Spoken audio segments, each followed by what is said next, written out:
The following is an original production of AZPM News. Support comes from Banner Health, a nonprofit healthcare system with an integrative health plan committed to giving back to Arizona. Last year, Banner reinvested $1.1 billion into the Arizona community. Learn more at bannerhealth.com.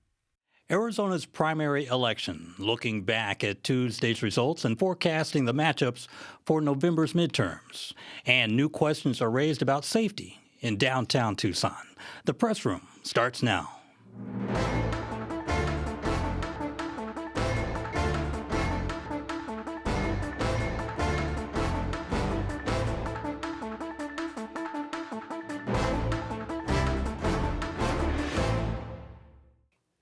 Hello, and welcome to the press room. I'm Tony Perkins, here with our panel of journalists, Yana Kunichoff from Arizona Luminaria, Joe Ferguson with the Tucson Agenda, Steve Jess from AZPM News, and Paul Ingram from the Tucson Sentinel. Thanks for joining us today on the press room. Let's start with the primary election and begin with the contest for governor. Katie Hobbs, the incumbent Democrat, waiting to see which Republican she will face in November. Steve, it's going to be Congressman Andy Biggs, and by a big margin. Oh, boy, it was like watching whatever race it was, Secretariat winning the Belmont Stakes in 1973 or whatever by 22 lengths. That was basically the Republican primary. My understanding from some colleagues at KJZZ is that the last month or so, David Schweikert was kind of phoning it in. He had maybe lost funding or figured out that he wasn't getting what he was putting into the race, and Andy Biggs won it by about a 4-1 margin over Schweikert. Yeah. So now we look at that margin and what it means for November, and it was expected to be closer. Instead, Joe, it was bigger than expected, maybe bigger margin than expected. What's that say for the electorate, and what's that mean for the Biggs campaign going forward? Well, I think that you've got to remind yourselves that, Republican politics are very different than general politics. And so Republicans are going to show up. We're probably going to have a better turnout than we did this time around. But independents are 1/3 of Arizona. And so they're not going to necessarily be where Turning Point's going to be knocking on doors. And so Biggs is going to need to appeal to a much larger, more moderate audience than the Republican primary voters. Mm-hmm. And so it's going to be very competitive. And Paul, Biggs got President Trump's endorsement earlier, and he's had to live with it for month after month of high disapproval ratings for the president.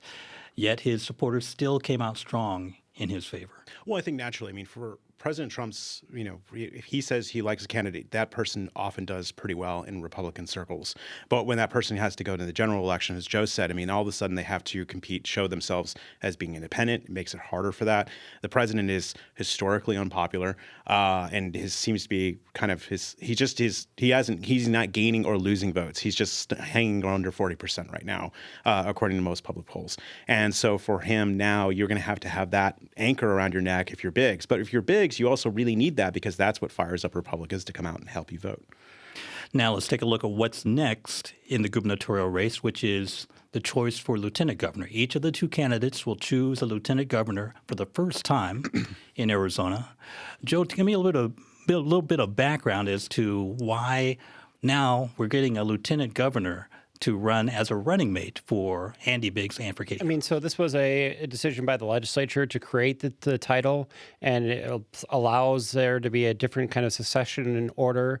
When we had Jan Napolitano, a Democrat who's popular, who left to go join the administration, we got Jan Brewer, who is a very different kind of Republican. Mm-hmm. And so now we're putting in place this lieutenant governor position that allows a different kind of order in place. I don't think Katie Hobbs is going anywhere, or for that matter, Mr. Biggs, but I think that they're putting that in place, and we're pretty soon to getting an idea of who those people are going to be. Steve, what are some of the names being floated around out there?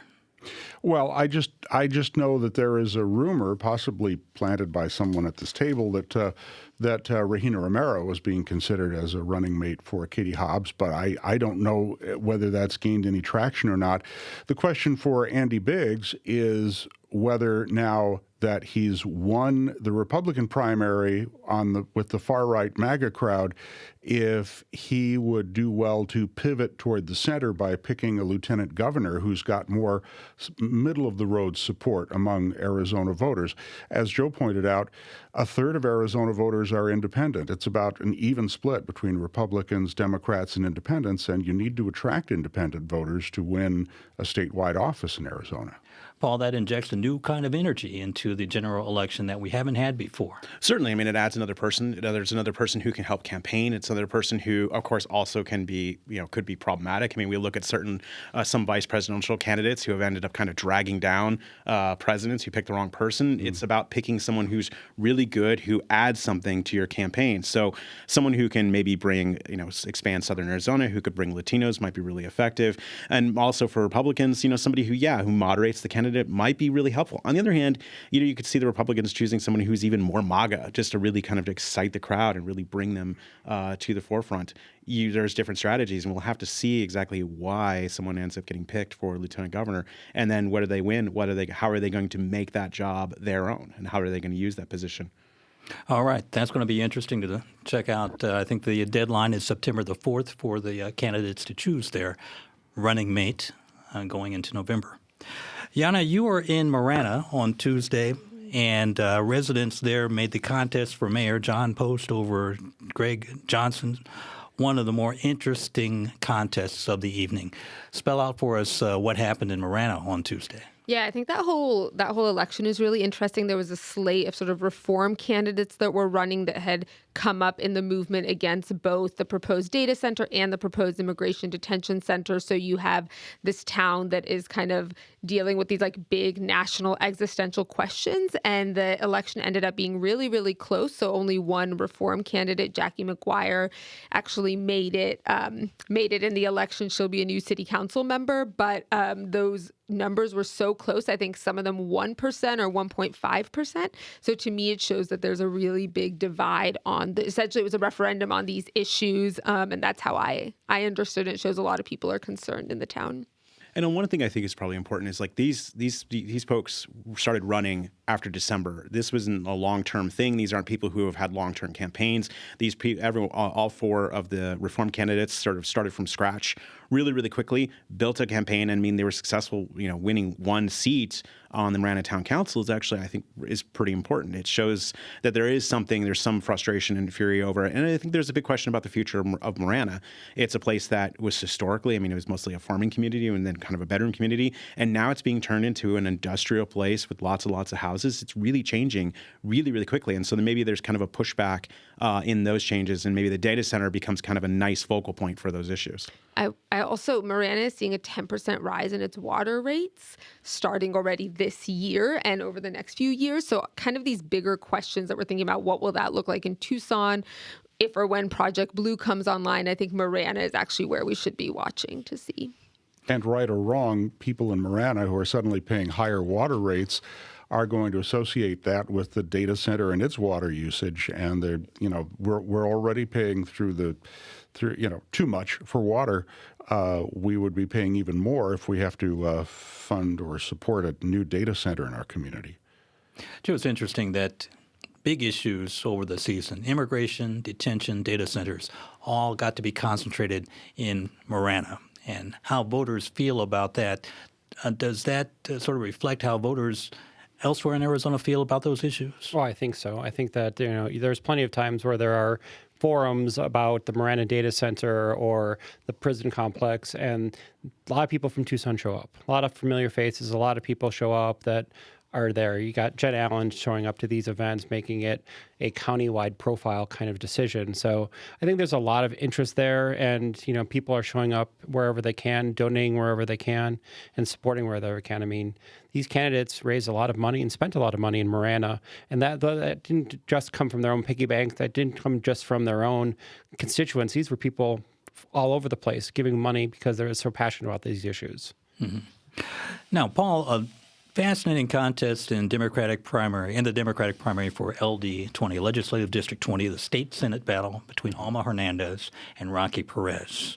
Hernandez won there, likely going to be representing that seat in LD 20. Right. But the challenger, Rocky Perez represented that progressive wing and talked a bit about how the most recent momentum in the Democratic Party may have been behind him, maybe in other places, but not necessarily in Arizona or not necessarily LD20. What's the background behind that? I think what's important is that Rocky Perez is somebody who's fairly new to politics. He's been around. I mean, he was on the city council. He got a city council seat temporarily for a bit, but he's somebody he's pretty young. He's launched his campaign against Omar Hernandez. Omar Hernandez is somebody who's part of the Hernandez clan who have had through all three of the siblings have had a seat at one point. Two of them currently do. And so she's someone who really is good steeped in Democratic politics and did really well in this contest. But you see, I think we tend to kind of say, well, this is the progressive wing. All of a sudden it's changing. She did well because she did old school Democratic politics. She had the union. She had three of the unions that campaigned for her, the Boilermakers, the Carpenters Union, the local Teamsters. They were all there at her party. They helped push for her. And also they're really good at going and doing the old school door knocking of talking to people and making sure. One thing that Rocky really did was he talked about sort of big issues. He talked about her relationship with Israel. He talked about how she's been taking a lot of money from corporations and also her relationship with Republicans. He said, hey, she votes too often with Republicans. So I think there's this push. So Alma may have been a really tough candidate to beat for someone who is more progressive, somebody with the help of DSA. That may have not been a good contest to compare to it. And Rocky may have been maybe kind of an imperfect candidate to do that. For Alma, I think it's a sort of a warning bell that maybe, she needs to be aware that in the future, someone's going to come up and challenge her, and they may be more successful if they have a better campaign. All right. I think we could look to LD21 for DSA candidates doing well. Mm-hmm. So we had Miranda winning that seat over Stephanie Stahl Hamilton just by 200 votes, but we had somebody who was relatively unknown in Tucson politics take out an incumbent. And part of that reason is because she was a DSA candidate. And so I do think that there is room for a liberal candidate in Arizona legislative politics, but Alma is just a force to be reckoned with and a bank account to match it. Right. Let's switch over to the Attorney General contest. Over on the Republican side, Warren Peterson got more votes than Rodney Glassman. He will face Democratic incumbent Chris Mays. And this is going to be a strong ideological contest. Amongst all the candidates on the season, Peterson seemed to be the most, I suppose, vocal about being a Trump supporter, an election denier. He said that the DACA recipients should get ready to be deported. Joe, let me ask you, is he going to have to moderate his opinion, his rhetoric going into the general? I think so. I think that you can see somebody like Chris Mays, who's got all these wins against the Trump administration. That's a lot of momentum for a lot of people, whether they're Democrats, Republicans, or independents. And so Peterson's going to have to show that he is going to be effective in representing Arizona's values in a different way. And he's got a lot of baggage coming out of that very ugly fight with Glassman at the end of the day. He might have won the battle, but he came out bloody. The Attorney General's race was one of the closest from 4 years ago. I think it was decided by 500 votes statewide, something like that. Yeah. Chris Mays will have her work cut out for her, but when you look at things like the mobile home parks supporting Peterson to the tune of hundreds of thousands of dollars, she's also got a lot of ammunition she can use against Peterson in negative advertising campaigns. And I'll just speak to, I've been to so many town halls, and I think that is just a space where I've seen people who are kind of across the political spectrum just like respond really positively to Chris Mays. And Benson, I think with the mobile home issues, like mobile home residents, who I've spoken to so many, have just like a range of political opinions. But I think that is one of the few political figures that have taken action in this space that has seen so little change for decades. So I think it's really, really interesting space. I think in part it's worth talking about like Mays is she's gotten agreements from like Hickman Farms about like egg prices. She's gone after like really kind of kitchen table items, and she's been really effective in those. And then she helped like folks campaign against the aluminum smelter in Benson. She weighed in on some of those things. She's also weighed on lots of issues. So she's not only weighed on say like immigration issues or things that people might kind of expect a Democrat, but she's gone for things that help regular people, and she's been pretty effective at that. Just to add, she's fighting TEP. And I can't imagine a more popular topic right now in the summer than fighting TEP and APS. Right. All right. Kimberly Yee won the primary on the Republican side for Superintendent of Public Instruction. That means Tom Horn is out.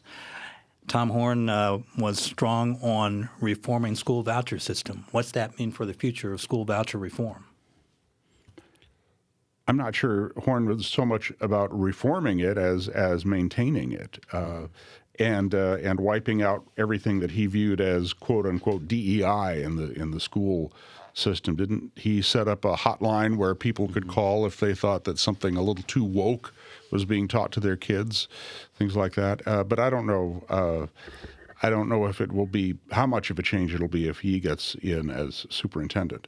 So I think the Proposition 212, which would limit who can get ESAs to families making $150,000 or less, I think will do some of the work for whoever is elected. I think particularly the work for like the Democratic side who has campaigned on limiting ESAs. So I think that in many ways, there's not a lot of tools that I think the state superintendent has because it has to go through the legislature. Mm-hmm. So I think that what happens with that proposition and whether limits come through there are really, really big. I mean, Horn has always been somebody who's fairly ideological, and the question is like Kimberly Yee is somebody who can maybe come across as less ideological, who maybe is somebody who can help run the schools too effectively. And so Horn was somebody who kind of got into these ideological fights. He kind of relished them and often really pursued them. So especially with the ESAs, I mean, the program, there's lots of criticism of the program. It's become incredibly expensive. It's really easy for parents to use to pull money for all sorts of things that aren't necessarily related to their kids' education even. There are big questions of that. So each of the candidates really are going to have to talk about those issues. But ESAs are also they're popular. Now, let's move out of the Tuesday results and move into election security in general. President Trump last week gave a speech about having to trust or unable to trust elections. It's been a big issue in Arizona over the past 10 years. Steve, it seems to be a personal issue for our Secretary of State, Adrian Fontes. Oh, well, yeah, he said something to Mark Wayne Mullen, the Homeland Security Secretary, about suck a salt lick or something like that, which was, I think, a polite way of telling him to go take a walk. Because, of course, the Trump administration wanted Arizona and every other state that could turn over its complete voter rolls unredacted, and the administration has now lost 17 of those cases in a row and won none of them. Mm-hmm.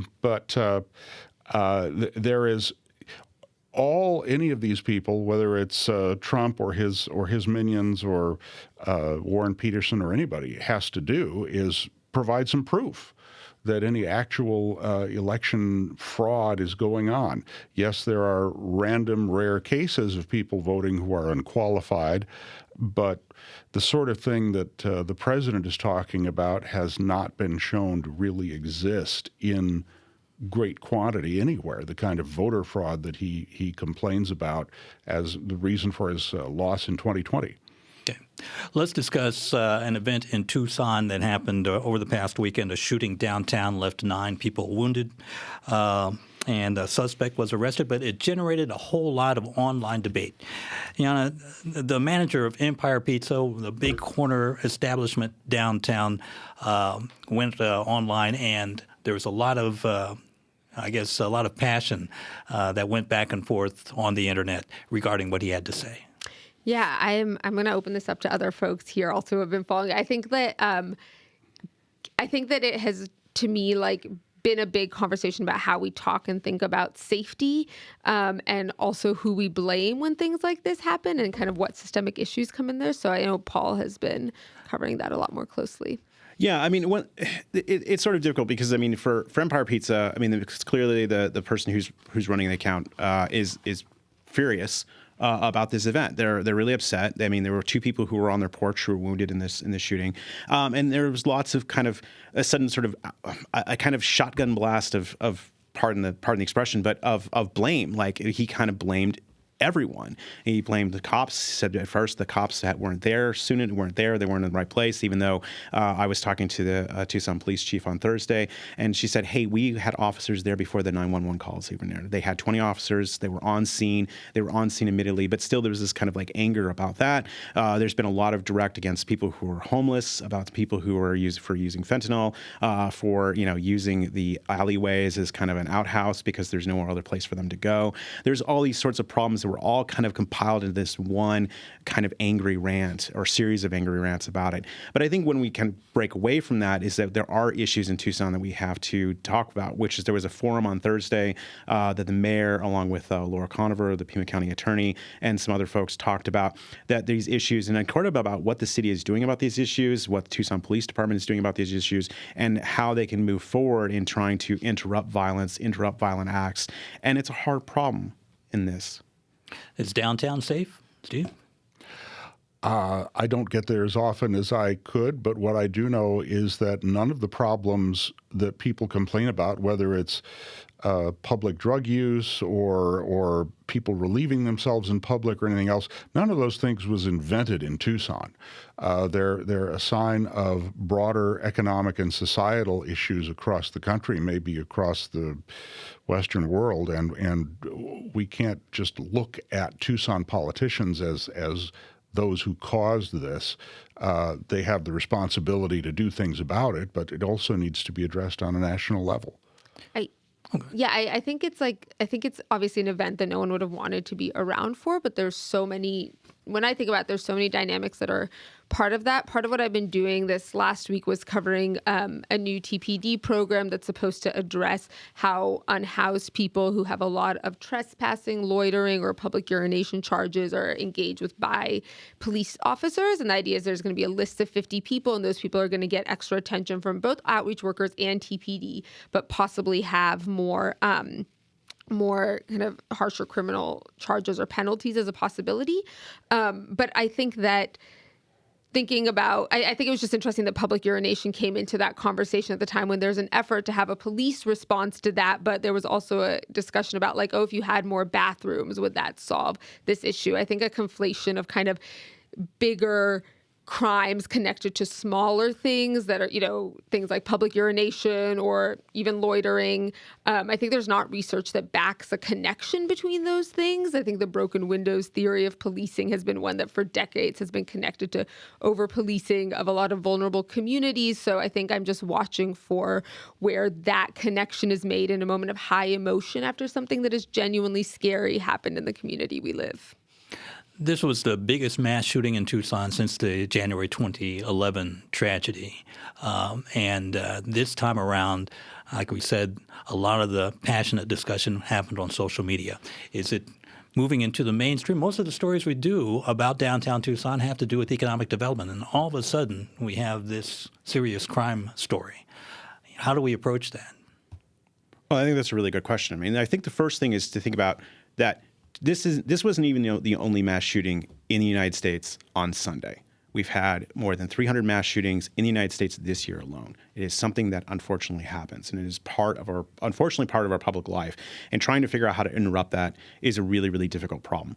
One thing to keep in mind is that the person who did this is not somebody who is homeless. This is not somebody who is using drugs. This is not somebody who is who is urinating in an alleyway. This is somebody that worked at a nearby restaurant. This is someone who has had interactions with the police before, who has actually had, fired a gun at someone when it's a prohibited possessor, which meant that when they had the gun, they shouldn't have. There's questions about what to do about that and how to interrupt that. And that's going to be the big issue about, and I think what should be the focus of this is not what do we do about acts of violence? How do we keep people from it? And we go back to the January 8th shooting. I mean, that is, the kid who shot Gabby Giffords was somebody who had a long history of mental health problems, still was able to get a gun, still was able to own that gun, come in and use it for a crime of violence. So there's lots of these things that we have to figure out how to deal as a society, in a society that's awash in guns, but also has lots of people with mental health problems, but also has people who just commit acts of violence because they're frustrated or they're angry or they're just trying to commit a crime. I mean, when I think about just going back a few conversations to the superintendent of public instruction, I was an education reporter when Tom Horn kind of launched his attack on social emotional learning, on removing some of the key ways that we're teaching young people in our society to have like impulse control or empathy or build relationships with people. And to me, that's connected to when we see kind of chaotic acts of violence in the communities we're in. I don't think they start in that moment. So yeah, I think that's also a question for me. All right, let's go around the table and ask you what stories you've been working on or looking ahead to cover in the next few weeks ahead. Joe, let's start with you. I'm going to be working on a story about the Department of Economic Quality here in Pima County and concerns about whether or not they are able to police polluters and regulate businesses. Steve? I'm kind of interested in seeing how often and whether Donald Trump makes guest appearances in the political campaigns of both sides going forward, and how much Democrats in particular are going to try to hang Donald Trump around the necks of every Republican running for office. Paul? Yeah, we've been working on a long-term project specifically about homelessness in Tucson, about what the city can do about it, what the county can do about it, and also what other groups are doing to help people. What's kind of the future? How do we improve this? And so we'll be doing that through the fall. Okay, Yana. We're collecting stories about how immigration enforcement is impacting folks in this community, and so sort of doing a series of vignettes about that. And then I'm also writing about heat and the elderly, which has been really fun to hang out with some folks, but it is hard out there if you are an older person and struggling with like snap cuts or anything else to also deal with extreme heat. All right. That'll do it for us for this episode of The Press Room. Thanks to our guests and for all the staff and crew here at The Press Room. Thanks for being with us. We'll see you next week.